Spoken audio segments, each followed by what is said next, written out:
శుభములు కలుగు నీకు. ఏంటి పంతులు గారు, ఏరి మీ ఊరి గౌరవం కృష్ణ తులసి గారు. మనందరం వచ్చి ఇంతసేపైనా ఆవిడ పిల్లలు కనిపించరే? నిన్న అన్ని మాటలు మాట్లాడారుగా. ఈరోజు డబ్బులు ఇవ్వలేమనుకుని మోహన్ చెల్లక ఇక్కడికి రాలేదనుకుంటా.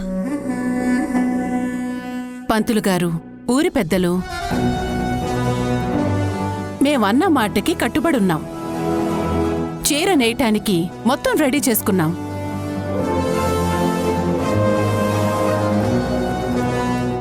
ఇంకాసేపు వెయిట్ చేస్తాం.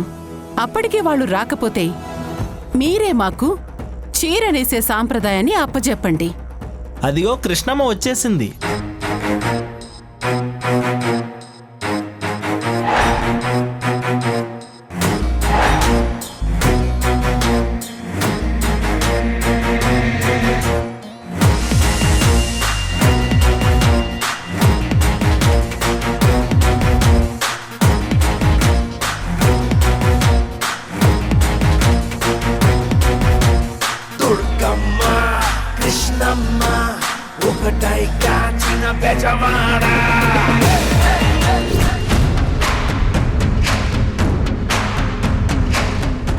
మనం పెట్టుకున్న 6 నెలల గడువు 2 వారాల్లోనే తీరిపోబోతుంది. అది తీరేలోపు మీరు నా బాకీ తీర్చాలి, లేదంటే మీరు మగ్గం ఎక్కడానికి వీల్లేదు. ఏంటి కృష్ణ తులసి, చీరనేసే బాధ్యత మాకు అప్పగిస్తున్నట్టే కదా? అప్పగించుకేం చేస్తారమ్మా? రాత్రికి రాత్రి 25 లక్షలు ఎక్కడి నుంచి తీసుకొస్తారు?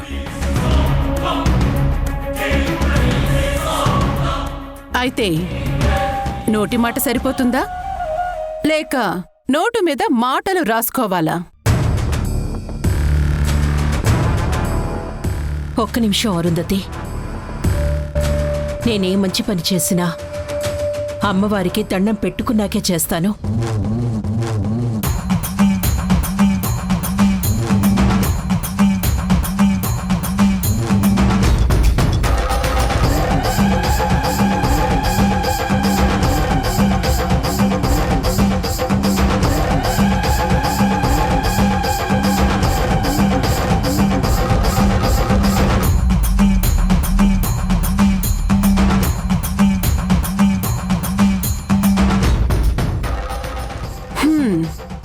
ఇప్పుడు చెప్పు,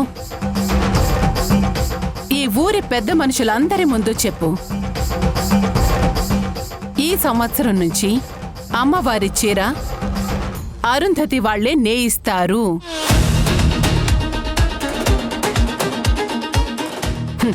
నేను కాదు అని చెప్పు. నేనలా చెప్తాను అని ఎందుకు అనుకుంటున్నావు అరుంధతి?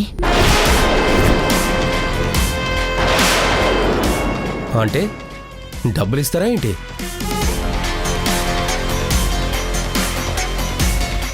కృష్ణ తులసి,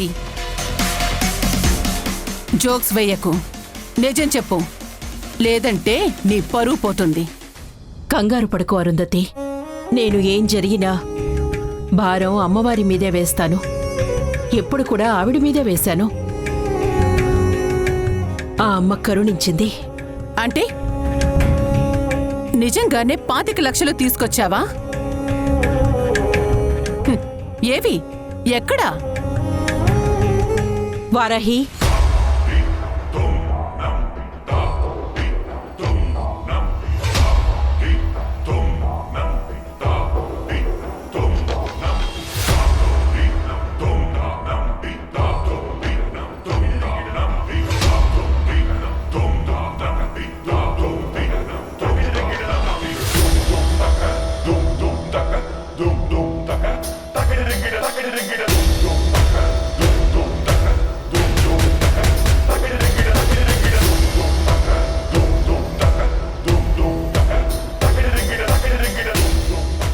ఇదిగోండి 25 లక్షలు.